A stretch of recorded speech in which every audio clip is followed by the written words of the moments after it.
They're doing Europe just as a way to try to spread the popularity, sell some jerseys. You can't put a team in Europe without putting multiple teams, and that's why Roger had said, hey, we need a full division there. They're not going to expand by that much. It becomes a different sort of league, but that's why he gave multiple games to Germany.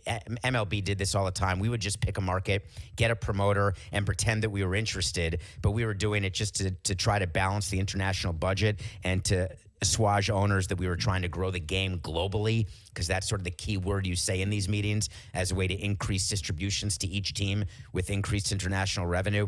But I don't think are you taking a bet, John, on the NFL expanding into Europe after the next TV deal? Well, the next TV deal is now 9 years from now. Right. So next decade, like in the 2030s.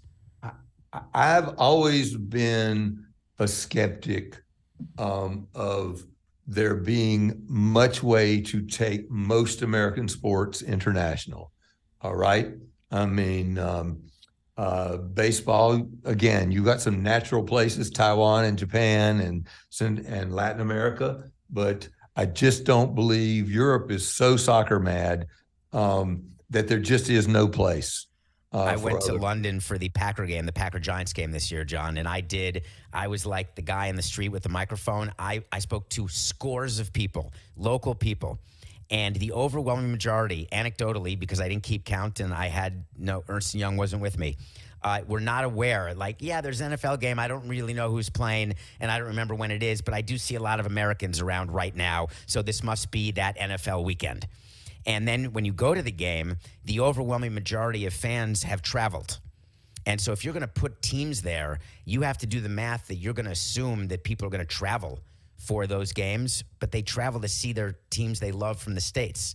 So a local team, where will the affinity be? So I think that the NFL knows this, and that's why I think 10 years is a minimum, if ever, for expansion. Yeah. Didn't they have a football league in Germany in the not too distant past? Well, they had NFL Europe, right? They did. They didn't do this. It wasn't the NFL. It wasn't Major League Football. It was like the CFL, wasn't it? But for Europe. But instead of Canada, it was for Europe. That is correct. I have a hard time believing that someday there's going to be a draft and the players from Alabama and Notre Dame and Southern Cal are going to run up on the stage and go, how damn great. I'm going to go play for the Hamburg Dragons. You have no idea how difficult it is to get players to go even play a series overseas, so much so that it became part of the collective bargaining agreement where the players had to agree in advance how often they would have to go internationally, what their extra pay would be, because they don't do it for their regular pay rate. They do it for increased, so they get an extra little stupple of money every time they play internationally. So your example of the Alabama guy, he would go to Hamburg, but he'd have to go like for your rights deal for 250 or 300% of the regular rookie scale. Yeah, I have a hard time seeing it. Again, just to give some sense of the scale here, this World Cup we're in, the last World Cup was seen by 3.75 billion people. The average game, I believe, last time did 300 million.